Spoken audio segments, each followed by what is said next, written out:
This is a 2026 Chevy Silverado 1500 LT Trail Boss here. We're going to do a walk around and a review on it. Let me know what you guys think. All right, so here is the 2026 Chevy Silverado 1500 LT Trail Boss here in black. So for 2026, nothing has really changed from the 2025 model year to 2026. So we'll start here at the front and go over some of the Silverado LT Trail Boss features. We still get these LED daytime running lights with LED lights. Now as we carry over to the middle here in the grille, we've got that blacked out Chevy bow tie with chrome all around it. Below that Chevy bow tie, we've got a camera underneath. Now on the driver's side part of the grille, we can see we've got the Z71 badge. Down below here on the bumper, we've got two red recovery hooks. We can see we've got your parking sensors as well. Now on this truck specifically, you don't get any plastic air dams underneath, so that obviously helps with some ground clearance if you are going to take it off-road. You do get two fog lights as well, and then also a skid plate. As we can see right there, we do get your block heater plug, which is very easy to access instead of going inside the engine bay itself. One other thing to note is on top of the hood here, I really like the kind of hood weave they've done here. Kind of looks cool, especially when you're driving, but we can see we've got the optioned out Duramax diesel as they put the badge there on the hood. Overall, that is it here at the front. Let's dive underneath the hood and go over the Duramax option of choice here. So taking a look underneath the hood here of the Silverado LT Trail Boss, we've got the 3-liter Duramax diesel. We got 305 horsepower and 495 pound-feet of torque with the 10-speed automatic transmission. Highly recommend this engine option. It's got a decent amount of capability when it comes to towing and payload, as well as fuel economy. I would not say it's very peppy. I feel like the torque number is there, but when it comes to maybe pushing down on the throttle, I think the pickup is not as good as maybe the 5.3 or the 6.2. But overall, I would say there's not many issues with this engine, and I highly recommend getting it. So that is underneath the hood here of this Silverado LT Trail Boss. Let's take a look around the truck and go over its details. All right, so let's take a look around the Silverado LT Trail Boss here. We'll start with the tire and wheel setup. So we're sitting on 275/60 R20 with a Bridgestone tire, and we can see we've got a 20-inch blacked out wheel. Above that, we've got a carpeted wheel well here, as we can see, and then we do get off-road shocks inside, which I think they're Rancho shocks. Now, you do get a little bit of a factory lift. I believe it's almost 2 inches. Someone may have to correct me, but you do get a factory lift with the Trail Boss Edition. We can see we've got the Z71 badge here. Blacked out mirror cap here with a light and a camera underneath. And then here's a glimpse at a side profile view. Now this bed here looks to me about a 6.5 foot bed, so it is a little bit longer than the 5.5 foot bed, which is typically optioned on a lot of trucks nowadays. You do get a tubular running board there, and then you also get keyless entry only on the front two doors. But also one thing to note is you can see there's not much chrome around the truck. It's pretty much blacked out. The only chrome you really get are the badges at the front. And then you got Trail Boss there on the back of the bed. Now taking a look inside, we are greeted with an all black interior. So we'll start with the door panel, all black here with some kind of wood laminate design here, some brushed aluminum or chrome, lock and unlock window control there with your Bose speaker. And then you got a pocket of storage. Nothing here on the door sill, just kind of like a brushed aluminum look. And this is what the seat looks like here. So it's soft to the touch. I do not think it's leather though. But one thing is, you don't get automatic seats here, especially when you're paying this price. You'd think they would give you automatic seats, but the passenger side is manual, so you'd have to recline it manually.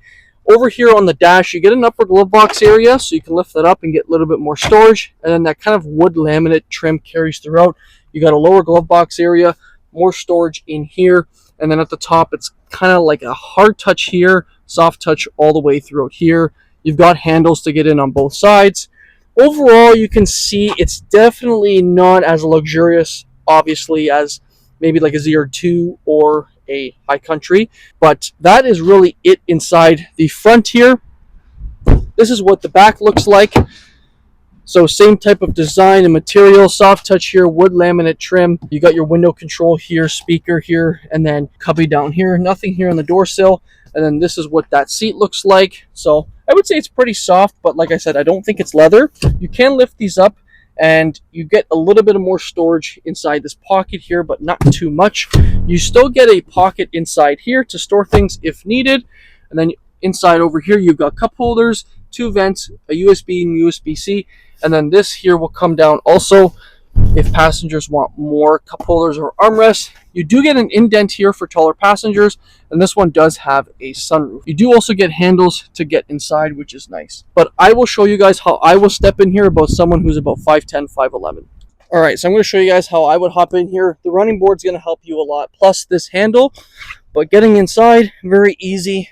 Honestly, even though the seats may not be leather, which again I think is not the best thing, for Chev to do. However, the seat, I gotta say, is really comfy for it being back here. I mean, it's kind of more plush, I would say. Even compared to like the higher end models, I would say this seat is a little bit more comfy. I don't know why. Maybe it's got to be the interior. I know Cadillac uses like the Interlux, which is kind of like a vegan leather, they say. But anyways, I digress. The seat is not that bad. Like I said, you got your cup holders here, your vents, no heated seats back here. The indent's going to help with taller passengers, so you don't get a full moonroof yet in the GM trucks, but maybe, I think for 27 or 28, if they do the redesign, hopefully you may get a full moonroof. But overall, I got a decent amount of space back here. I know the seat is forward. I mean, even if it's pushed back a little bit more, I'll still have a crap ton of more room.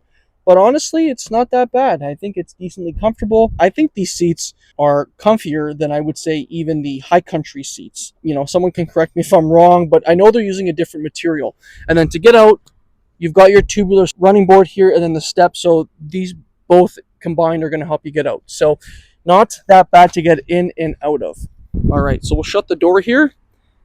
And then, like I mentioned, this is a 6.5 foot bed. I can just tell by how much longer the end of the cab is to the front part of the wheel. You can just tell, it's over, I would say, a foot long. But anyways, here's a look at that back tire and wheel, same dimension and design. You get a carpeted liner inside here. You got 2 leaf springs, as we can see. And then there, that red shock is, I believe it's the Rancho shock, which is part of the Z71 package. And like I also mentioned, you get that Trail Boss decal there on the side. So that is it for a side profile view, guys. Let's take a look at that back tailgate. So in the back here of the Silverado LT Trail Boss, we can see here the Chevrolet name is stamped right into the bumper. Silverado on the left, LT there on the right. We can see we've got dual exhaust there with parking sensors. And then at the sides of the bumper, we've got your step inserts there. We've got LED taillights, as we can see. Now, a couple things to note here. We don't get that multi-flex tailgate that comes down as a step. We do get camera here for your rear camera view, and then a light here that indicates down below if you are needing more light, if it's nighttime or whatever. Now, to push the tailgate open, all you do is push this button, and it comes down very, very slow. Now, we do get a spray and bed liner here, and it is from Chev, as we can see the Chevy bow tie badge there. You get 3 tie downs in each corner. We've got a 120 here on the right, and then a light here, and then a light over here, and then a light up there. No bed camera or rear vision camera, but overall the bed just kind of looks like a regular truck bed. Some people don't notice too is you actually get handles here, to help you get in. So if you put your foot here and hold this, that gives you better access to the bed, so you don't have to really jump on it. One thing also to mention is this is aluminum, and it is very, very light. It'll come down slow, even if you just kind of push it up just like that. But overall, it's very light. You can even use your foot to do it. But I would say that is it really for the back here, guys. Let's take a look at those seats behind the driver. I just want to thank Applewood GM here in Mississauga, Ontario. Go see my boy Zach. He'll hook you up with a great deal. So one thing before we take a look inside, here is your fuel cap door. Your DEF fluid is here, and then obviously your diesel fuel is here. So the nice thing is that before they actually had you put your DEF fluid inside the engine bay. Now it's, this was years ago, but some people may not know, you actually can put your DEF right here beside your diesel. It's very hard to screw up. Blue obviously is DEF, and it even says DEF, and then green obviously is for your fuel. Anyways, I digress. We'll take a look inside here. So we'll start here with the door panel. We've got soft touch here, that wood laminate trim there, as we can see. We've got a pocket down here, speaker, nothing here on the door sill. And again, here is what that seat looks like. You still get a cubby here. Now, if we close this here, this is a 60-40 split, so as we can see, there is a little bit bigger pocket on this side, and then you gotta kind of heave on it for it to come down. And then inside here, we've got your vents, USB, USB-C, and then your cup holders there. You do get 2 lights up there if needed. But overall, it's pretty much the same over on that side as it is on this side. So that's it for the back. Let's take a look at the front. All right, so taking a look inside the Silverado LT Trail Boss here, we'll start with the door panel, all soft touch material here. We got that wood laminate trim here as well, that kind of brushed aluminum look, lock and unlock, window and mirror controls here. Unfortunately, the mirrors are not power folding, so they don't power fold. They are automatically adjusted here, but they are not power folding, but you still get your blind spot detection, as we can see there. Bose speaker here. Nothing here really on the door sill. And then this is your power adjusted seat. So on the driver's side, it is power adjustable with lumbar support. And then this is what that seat looks like. It is very soft, but again, I don't think it is leather. On the left side of the steering wheel here, we can see we got your 4x4 settings with your different drive modes, your light controls here with your tailgate or your bed lights here. Now this is a telescopic steering wheel, but it is manually adjusted. And then we also have your parking brake and then one handle on each side to get in and out. Now that's it before we hop in. Let's take a look inside. So we are inside the Silverado LT Trail Boss here, and we'll start with the steering wheel. Leather wrapped steering wheel, as we can see. Over here we got your cruise control settings with your forward collision alert and heated steering wheel. Got the blacked out Chevy bow tie there. And then this here will control your front display screen there. So it is the same as previous models. So you can change your display layout if needed. You can go to classic, progressive, digital, clean. You can change your gauges on each side. So a ton of options. Change your units to metric or imperial. So you can go through the settings here and play around depending on what you want. Now it does tell you like oil life, brake pad life, air filter life, fuel filter life, diesel exhaust fluid, which is very important to know in a diesel truck. A ton of options to control. You control it via these buttons here. Call hang up, call pickup, voice command, and then you've got your paddles there at the back. Now below the paddles are your tuning buttons as well as volume. Now on the left side of the steering wheel, we've got your toggle here for your wipers. This one does not have a heads-up display, as we can see, nothing there. However, there is this little kind of insert here, and that is for your forward collision alert. So it will beam a light that's red onto the windshield to basically assist you if you are needing to brake in an emergency situation. Now I would say the dash here, this is soft touch. This is plastic here more towards the window, but I think the layout of it looks good. I don't think there's any issues on Chevy's part when it comes to the design. I think they did a good job. Like I mentioned to you at the start of the video, I like the kind of hood weave or the kind of a raised hood they put there at the front. I think it's a really kind of bold look, especially when you're sitting here driving. Now over here, like I mentioned, you get the upper glove box area, a lower glove box, and that trim carries right to the kind of middle of part of the truck. You do get a area up here to store things if needed be. Now this here is your display screen. So this will control basically all of your kind of stuff that you want to control. So what you can do is you can scroll through here. I know it's kind of slow right now. It's just basically trying to go through the settings. There we go. So you can put your maps on here. You actually do have to set up your maps, but you can have your maps on here. Connect view. I like the clock. I think the clock's a kind of classic look. Now, if you want to set up your maps, all you have to do is go to Maps here. Just review privacy settings here with Google part of the maps. And then you just hit next here and then go to map. I also like this here to kind of rest your finger. It's very useful just to kind of sit here while you wait for things, or just hold it like this. But you've got your maps there, you've got your audio, you've got different camera angles here. This does have a full 360 camera. So we'll click that there. You got front and back, and then you've got your bird's eye view in the back for hitch purposes. And then this camera view, you can go front or back, but I do have to say the back part of the camera is not that good when it comes to quality. But you know what, you have it anyways, just in case. And then, like I mentioned, you don't get a bed camera. So that's how you access the cameras right there. And then you can scroll through here. You got settings. You can control your climate control in the screen here, or you have your buttons, which I still think people prefer buttons over having it in the screen, because if the screen does fail, which happens, you can still use your buttons. If you don't have buttons, then you're kind of screwed.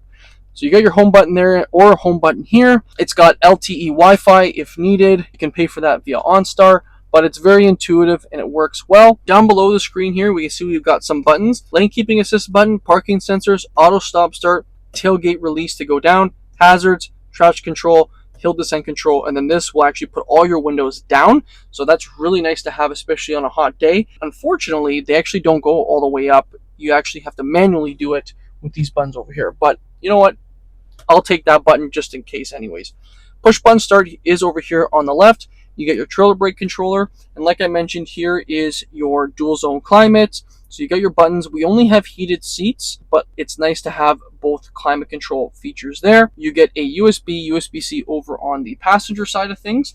You've got a cubby here to store things. You got your center console shifter here with some more storage. You got your cup holders there. And as we take a look over here in the middle with your center console area, all soft touch here. And like I said, it is a really nice soft material. I don't think this part is leather either, but you know what? To lay your arm on it, it is soft.